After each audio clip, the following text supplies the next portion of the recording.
রান্না নিয়ে এক্সপেরিমেন্ট করতে আমার কিন্তু ভীষণ ভালো লাগে।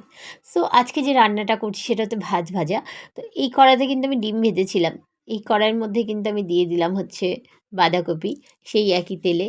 তো এবার বাঁধাকপিটাকে ভালো করে ভাজবো, মানে একটু মজে যাওয়ার জন্য ওয়েট করবো। একটু লালচে ভাব ধরলেই আমি কিন্তু সঙ্গে, সঙ্গে দিয়ে দিচ্ছি একটু পেঁয়াজ কুচি। আপনারা লালচে ভাব বলুন বা বাদামি ভাব বলুন, যেটাই খুশি বলতে পারেন। তো এবার এটাকে ভালো করে ভাজতে হবে। ভিডিও ভালো লাগলে অবশ্যই লাইক, কমেন্ট, শেয়ার করতে ভুলবেন না। কারা, কারা আমার রেসিপি ট্রাই করেন অবশ্যই আমাকে জানাতে ভুলবেন না কমেন্ট বক্সে। তো যাই হোক, এর মধ্যে একটু লবণ দিয়ে দিচ্ছি।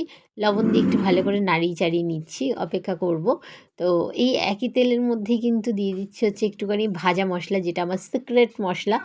তো সিক্রেট মশলাটা দেওয়ার পরে আমি একটু কিন্তু ভালো করে ভেজে, ভেজে নিচ্ছি। দেখুন তেল কিন্তু আমি আর দিইনি, ওই একই তেলেই কিন্তু আমি ভাজছি। তো এইবার ভাত রয়েছে, ভাতগুলোকে এর মধ্যে আমি কিন্তু দিয়ে দেবো।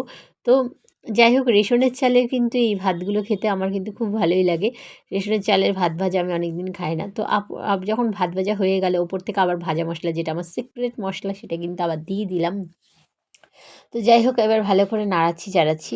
তো যাই হোক বন্ধুরা, আমার ইউটিউব চ্যানেলে যদি নতুন হয়ে থাকেন, মোম দাস চুলবুলি, প্লিজ সাবস্ক্রাইব করে পাশে থাকুন।